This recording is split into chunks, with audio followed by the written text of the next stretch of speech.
Le Paris Saint-Germain l'emporte 2-1 ce soir à la maison face à l'OGC Nice. Le PSG reste premier de cette Ligue 1 Uber Eats. Mais il y a pas mal de choses à dire parce que le PSG a eu chaud. Mine de rien ce soir, Mbappé a délivré cette équipe effectivement. Et j'aimerais dire bravo à l'OGC Nice parce que ils m'ont fait plaisir ce soir. Je regarde plusieurs matchs de Nice parce que c'est une équipe que j'aime voir jouer. Je l'aimais surtout voir jouer la saison dernière lorsque Christophe Galtier était aux commandes justement. Et ils font un début de saison assez mitigé, le GC Nice. C'est un début de saison même assez compliqué, on va pas se mentir. Mais ce soir, ils ont eu des ressources, ils ont proposé quelque chose, ils ont réussi à mettre en difficulté le Paris Saint-Germain, donc je tiens vraiment à les féliciter. Parce que oui, pour ceux qui n'ont pas vu le match, le PSG a gagné, mais le PSG marque ce deuxième but dans les 10 dernières minutes du match. Kylian Mbappé, après une superbe passe de Nordi Mukiele. Donc bravo à l'OGC Nice parce qu'ils ont réussi à tenir, ils ont eu les ressources pour y arriver. Et ce que j'ai aimé de la part de Nice dès le début du match, c'est qu'ils ont mis en place un bloc médian. Comparé aux autres équipes de Ligue 1 qui jouent avec un bloc généralement assez bas, la Nice, ils ont été chercher le Paris Saint-Germain assez haut dès le début.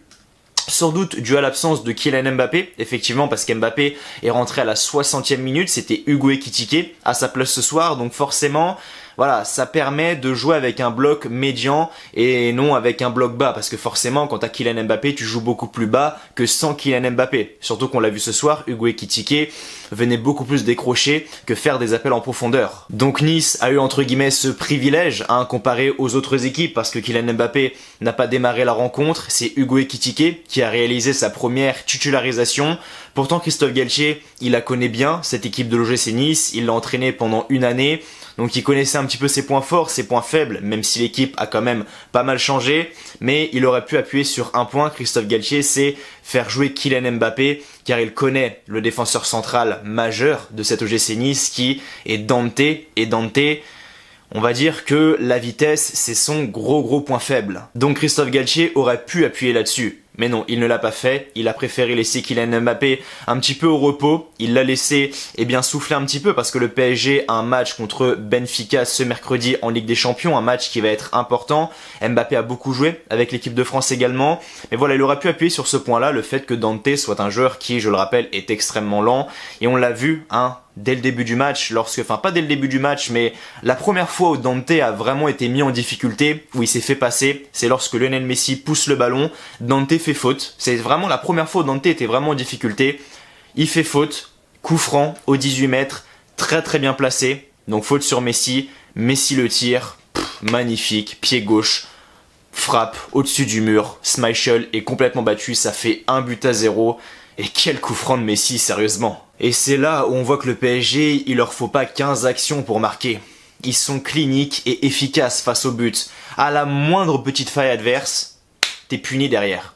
Nice avait pas été mis en grand danger. D'ailleurs, Nice produisait pas mal de choses intéressantes sur le terrain, mais voilà, petite faute au 18 mètres, Messi qui tire, coup franc clinique, ça fait 1-0. Paris, il en faut pas 15 des occasions, et on l'a vu une nouvelle fois ce soir, donc bravo à Messi, et c'est vraiment un plaisir de le voir évoluer à ce niveau-là. Je trouve quand même que ça manquait de vitesse et de percussion sur le côté gauche du PSG, sans doute dû à l'absence de Nuno Mendes. Effectivement, c'était Juan Bernat qui a démarré le match sur le côté gauche ce soir en tant que piston gauche, effectivement.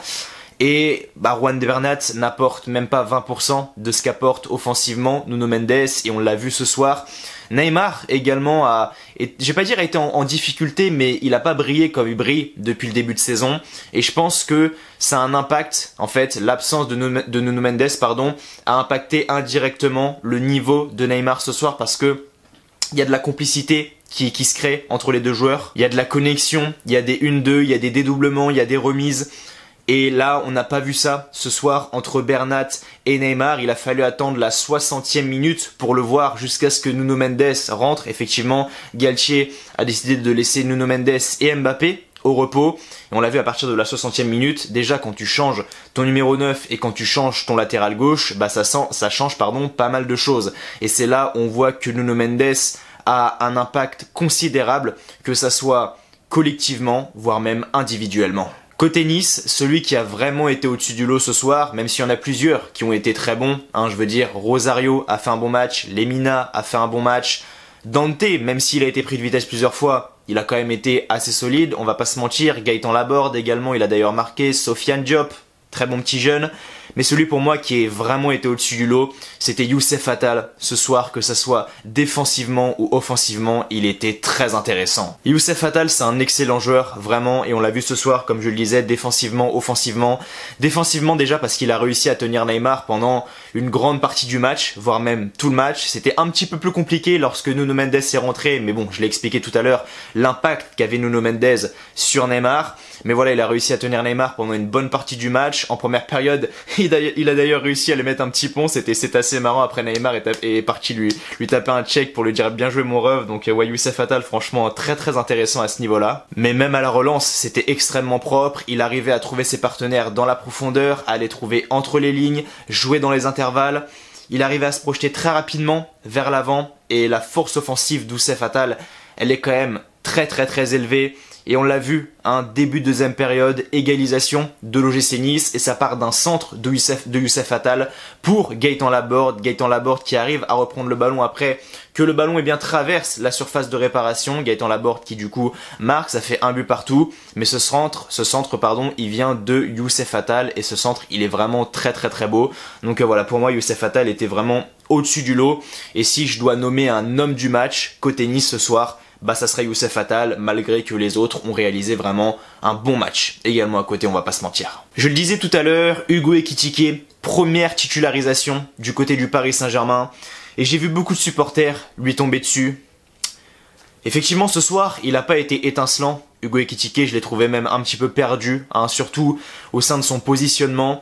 Mais il faut pas oublier que c'est sa première titularisation. Hugo Ekitike, pour ceux qui le connaissent, il a des qualités. Moi, je l'ai vu évoluer du côté de Reims et c'est loin d'être un blaireau, le mec, très clairement. Il est très très bon, il a beaucoup de qualités de dribble, de passe, de vitesse, de frappe.